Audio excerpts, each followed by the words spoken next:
Vamos a hablar de macroeconomía un poquito, por favor. ¿Cuáles son los números? ¿A qué le tenemos que prestar atención? Bueno, ahí vamos a tratar de hacerlo más resumido. Ahora acá hablo directo porque me dijeron que me estaba moviendo mucho. Perdón, es el sesgo docente. Así que trato de mirar ahí incluso si puedo. Bueno, a ver, como introducción, recaudación de enero, para tener en cuenta que toda esta cuestión del déficit fiscal, toda esta cuestión de que nos está planteando Milei como premisa número uno, como el objetivo número uno, llegar a este equilibrio fiscal o al superávit fiscal. ¿Esto qué quiere decir? Ni más ni menos que quiere que lo que te ingrese sea más que lo que egresa, o sea, que lo que sale, en términos de recaudación impositiva de peso circulante, vamos a decirlo así. Entonces, la recaudación de enero dio 7,7 millones de millones, que serían billones, ¿tá? Para que entendamos. Sí. En enero Lo que tenemos esa soñamos tener. cantidad de dinero. Por ende, yo no soy muy amigo de decir estos valores, y menos en periodos inflacionarios, pero como para tener una referencia, porque en realidad, un poco después de que ya hablamos de 1.000 millones, ya no perdemos y es todo un poco lo mismo, ¿no? Para quienes no están al día con todos los temas de economía. Pero bueno, en definitiva, lo importante a mí sí, y más en periodos inflacionarios, es lo más importante tener en cuenta, es la variación interanual. O sea, ¿cuánto varió la recaudación de un año a otro? Bueno, fue de 240% la variación. Uno podría decir, che, qué bien, estamos recaudando un montón. No, la inflación en ese mismo periodo fue 254%. Ojo que este dato se habla poco acerca de que la Hay recaudación pérdida ahí. hay una caída, exacto. Se habló poco porque salieron en tiempos distintos, ¿no? La recaudación salió enseguida, ni bien terminó enero, pero sin embargo el dato de inflación se conoce bastante después. Bueno, en definitiva, como para tener un panorama general y que de acá salgamos todos aprendiendo algo nuevo, ¿cuál es el impuesto que más recauda en general? Por lógica, es el IVA, el impuesto de valor agregado. Todo lo que nos cobran, ese 21% que tienen todos los bienes que consumimos. Incluso, y esto también hay que decirlo, uno puede decir, che, mirá, yo compro en tal almacén que no me da una factura. Bueno, incluso también estás pagando IVA porque en una parte de la cadena ese IVA se pagó. Así que es el impuesto que más recauda, de esos 7,7, 2,2 solamente se recaudan con el IVA. O sea que es un impuesto importante. Lo que tiene que ver con respecto al consumo del IVA, aumentó solo el 200%. O sea que se quedó bastante más atrasado que el 2,54 de inflación y que el 2,40 de la recaudación en general. Y después lo que tenemos son una serie de impuestos que se recaudan. Impuesto aduanero, que subió mucho, 480. Esto tiene que ver con el comercio exterior. Ganancias, 116%. El famoso impuesto al cheque, a los créditos y débitos, 197%. Bueno, en definitiva, son distintos impuestos que fueron teniendo mayor o menor desempeño. Todos los impuestos vinculados al comercio exterior subieron en recaudación. ¿Esto producto de qué? Bueno, producto de que se liberaron las exportaciones y que a su vez también las importaciones tuvieron un desempeño bastante bueno.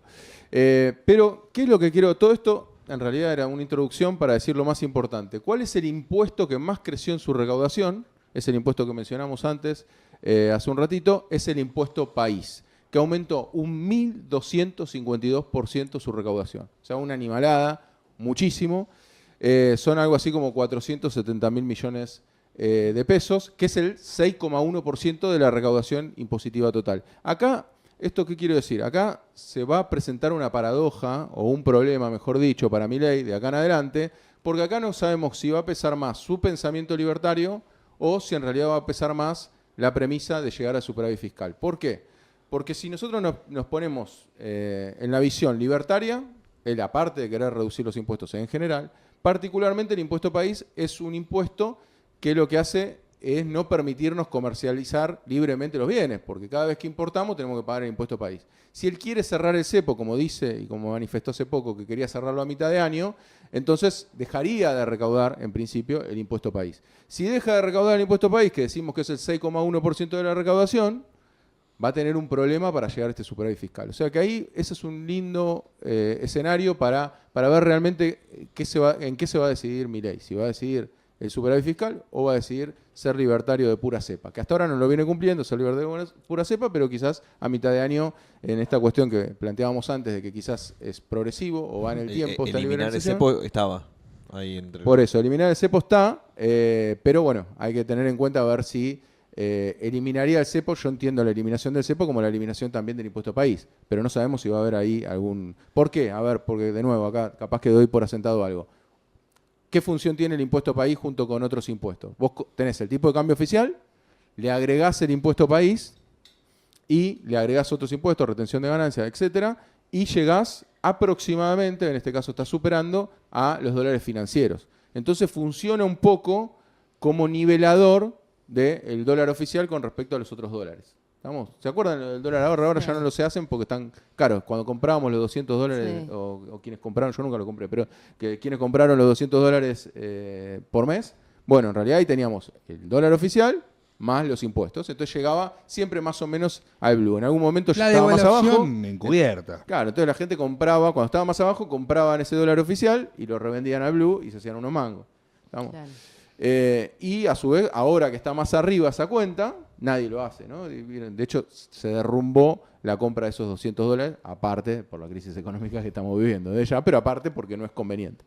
Bueno, en definitiva, acá lo que tenemos, esto también como otros datos macro, lo que tenemos es también una tasa de interés de un 110% de los plazos fijos, lo cual, ¿qué nos está hablando? Que contra este 250% de inflación acumulada, lo que nos está hablando es que los ahorros se están evaporando, vamos a decirlo así. O sea que si tenés un plazo fijo, si tenés la suerte de tener un plazo fijo y lo tenés en tasa convencional, que hoy en día está en 110%, se te están licuando los ahorros. O sea, cuando termine ese plazo fijo vas a tener mucha menos plata en términos reales. Y esto es importante destacarlo, porque hay porque uno piensa a veces en las empresas, sobre todo la mirada pyme, uno siempre piensa que las empresas tienen los instrumentos más apropiados y sofisticados para reinvertir, pero no, las pymes, cuando tienen fondos ociosos, van y hacen plazos fijos. De hecho, la posición de plazo fijo sigue siendo enorme en Argentina.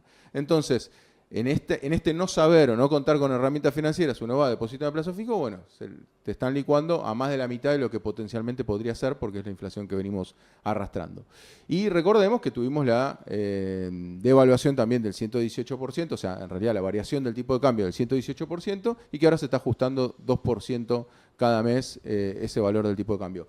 Pero a ver, lo que quiero plantear como cuestión central, ahora sí voy a lo central y tratando de ser sintético. Lo que podemos decir, a mi entender, el logro del gobierno de Milei, el único logro, yo diría, en materia económica que tiene el gobierno de Milei, es que está acumulando reservas internacionales. O sea, este es un dato objetivo, positivo del gobierno de Milei. Ahora, cuando vamos a ver por qué está acumulando reservas el gobierno de Milei, bueno, ¿qué nos encontramos? Que es el área donde más intervino.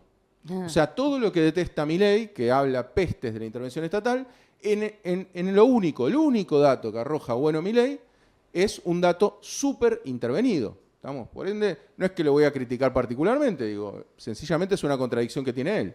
¿Por qué decimos esto? Bueno, porque lo que hizo este gobierno, apenas asumió, el 11 de diciembre, lo que hizo fue generar esta devaluación de la que hablamos, que es generar una devaluación, o sea, una variación del tipo de cambio del 118%. ¿Esto en qué se traduce? Porque uno podría decir, 118% quiere decir que en realidad gano menos, uno podría decir instintivamente, ¿no? Podría decir, bueno, estoy ganando un 118% menos en dólares. Bueno, no. ¿Qué es lo que quiere decir? Más allá de eso, eso sí, digamos, en parte tiene una interacción con el salario, lo que quiero decir es la devaluación de la moneda, del tipo de cambio, lo que nos lleva es a un estímulo muy grande a las exportaciones. O sea, vamos a hacerlo bien sencillo. Vos exportás 100 dólares afuera, el dólar está a 1, te dan 100 pesos. Si vos me devaluás al doble, naturalmente yo voy a tener 200 pesos. Entonces, por eso decimos que es una transferencia de recursos para el sector exportador. Entonces, en definitiva, con la devaluación se favoreció al sector exportador. Entonces, ¿qué pasó? Si vos tenías retenida bienes que vos querías exportar, los liquidaste. ¿Por qué? Porque te dieron una devaluación lo suficientemente buena para que vayas y liquides. Lo cual, bárbaro. En un punto podríamos decir, está bien, para los exportadores está bien. Estamos siempre de la mirada del exportador, ¿no? Está bueno, entonces liquidaron. Entonces se generaron exportaciones, se convalidaron exportaciones que estaban pendientes y se estimuló para que se sigan haciendo más exportaciones. Pero ¿qué pasó del otro lado? Porque nosotros cuando decimos acumulación de reservas, ¿qué quiere decir? Tenemos reservas que se suman, o sea, dólares que acumula el Banco Central, que son los exportadores, dijimos, bárbaro, le dio para adelante Milei. Ahora, por el lado de las importaciones, uno podría decir, che, es libertario, ¿no? Ahora podemos importar todo lo que querramos, está bien, no se mete. Bueno, ¿qué nos encontramos? No, ahí intervino y fuerte. E intervino de una manera tan brutal que no lo hizo no hay antecedente de otro gobierno reciente interviniendo de esta manera. Que fue que recibió, cuando asume Milei el 10 de diciembre, recibe una deuda comercial, para que entendamos todo. Los importadores debían afuera 42.000 millones de dólares. O sea, una locura. Muchísima plata, ¿no? Porque Massa no autorizaba los pagos, en fin. Eso es una verdadera herencia que recibió Milei.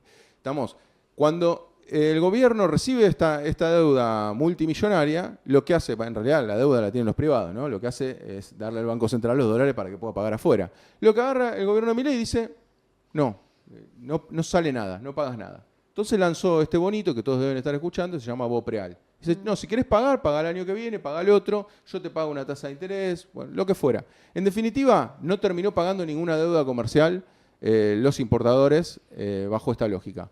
Solamente accedieron recién ahora algunas pymes, si tenés deuda menor a $500.000, en fin, no lo quiero amarrar demasiado. Lo que quiero decir es, lo que hizo fue hacer un corte. Un gobierno cuando asume generalmente tiene deudas que contrajeron los privados en la gestión anterior. Bueno, en el caso de Milei lo borró a cero.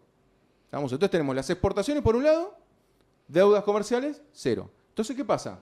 Acumulo reserva. Claro. Porque vos generalmente venís con una inercia en la cual vas pagando deudas y te va ingresando. Bueno, entonces, en importaciones, nada, ¿no? Las deudas no se reconocieron. Y a su vez, si vos querés hacer una importación nueva, tenés que pagar, por ejemplo, en bienes, tenés que pagarlo en 4 etapas. En 30 días, en 60 días, en 90 días y en 120 días. Entonces, a ver, lo que nosotros vemos ahí, según los datos, se van actualizando día a día, hay una acumulación de reserva de $7.000 millones, ¿no? Entonces uno podría decir, che, qué bien, es un buen dato. Ahora lo que tenemos es, ingresan todas las expo y las importaciones se están pateando en el tiempo. ¿Estamos? Entonces, ¿esto qué nos trae? Que hay acumulación de reserva. Ahora, ¿esto producto de qué? De que hay una intervención lisa y llana sobre comercio exterior. Amén de que las importaciones también caen producto de la caída de la actividad económica. O sea, siempre caen. Correlaciona muy bien la importación siempre con la actividad económica. Entonces, las importaciones son dificultosas para pagar, a su vez cae la actividad y las exportaciones suben por producto de la devaluación. Así que, en definitiva, lo que hay que tener en cuenta es seguimos con una acumulación de reservas producto de la intervención estatal de Milei. Por otro lado, también como para tener alguna referencia de valores, porque estoy diciendo, bueno, ok, acumulamos $7.000 millones, bueno, en un mes estándar del gobierno de Alberto Fernández, de importaciones teníamos $6.000, $7.000 millones. O sea que está la acumulación de reserva que nos venden como el gran logro, es lo que teníamos en importaciones en forma más o menos regular en algún mes de Alberto Fernández. Por ende, si supongamos, Alberto Fernández no quisiera liquidar en un determinado mes, se ganaba esta acumulación de reservas, vamos a decirlo así. Claro. Así que, en definitiva, ficticia, el logro de Milei es haber pateado los compromisos de los importadores, porque tengamos en cuenta también eso. Hay muchas importaciones que tampoco se ejecutan, porque, imagínate, con la pérdida del crédito que puede tener Argentina, vos vas a China, ¿no? Imaginémonos un importador que quiere traer cosas de China. Que obviamente no estamos a favor de eso, pero digo, puede pasar, ¿no? Que alguien dice, che, me gustó este bazar, lo quiero traer de China. Y el chino te dice, sí, todo bien, pero yo no te voy a dar 30, 60, 90 y 120 días. Págame de contado. Bueno, esa transacción no se puede hacer. Digamos. O sea, por lo menos en vía lícita, ¿no? Después si el tipo va a una cueva, lo paga el blue, bueno, lo puede hacer. Pero que sucede mucho, digamos. Sucede también, o se paga también a través de los dólares financieros. Y en definitiva, esto también es importante. Y otro dato más que tiene que ver con esto, que nosotros estamos viendo el MEP, el CCL, el Blue, que están a la baja y que uno quizás no puede entender esta situación, en realidad también es producto de que las exportaciones se liquide una parte al oficial, pero quedó el beneficio de que el 20% de las exportaciones lo podés liquidar al CCL. O sea, vos exportás, no solamente te pagan con este tipo de cambio devaluado, que varió un 118%, sino que aparte el 20% de lo que exportaste lo liquidás al dólar más alto. O sea que son todos beneficios para los exportadores y para los importadores, que uno en principio diría, ¿pero qué queremos defender a los importadores? Se los patea. Producto de esa brecha entre estas dos cuestiones es que se están acumulando reservas. Así que, en parte, podemos decir que es una intervención lisa y llana. Esperemos que esto sirva para que Milei revea su posición y se dé cuenta que la intervención estatal está bien.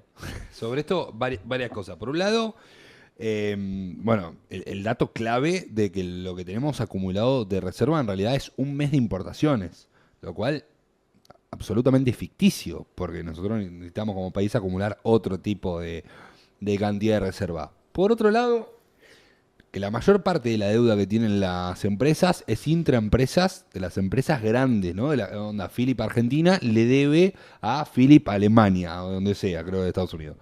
Y eso se podría resolver de otra manera, que no es el Estado todo el tiempo ayudando a los privados, que los privados se quejan del Estado, pero del Estado reciben un montón de ayuda. Después la otra es que al gobierno con el BOPREAL no le fue bien cuando salió a ofrecer ese bono, ¿no?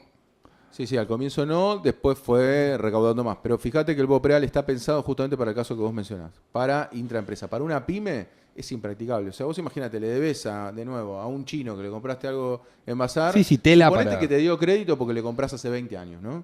Y el tipo después te dice, che, mirá, te voy a pagar dentro de 2 años, dentro de 1 año, 2 años. Y el chino te dice, che, no te vendo más. Sí, ahora. Entonces, eso solamente pues, digamos, el BOPREAL está apuntado a eso, porque ¿quién te puede aceptar que le pagues en 1 año o 2 años? Solamente si sos vos mismo. Sí.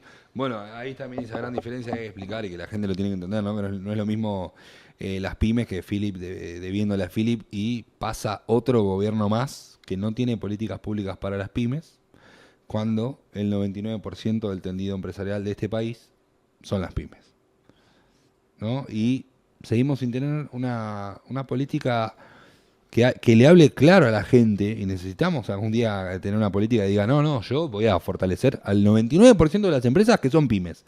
Porque si yo fortalezco eso, estoy fortaleciendo el 75% del empleo en Argentina, ¿no? Por más que algunos también dicen como, bueno, también, pero las pymes son los que más empleados no registrados tienen. No sé. Bueno, muchachos, hay que ordenar todo. Pero no hay un gobierno que le haya tirado muchos centros a las pymes, que probablemente, entiendo que ha habido buenos funcionarios en el gobierno anterior en el sector pyme, o por lo menos se ha hablado de algunos funcionarios que...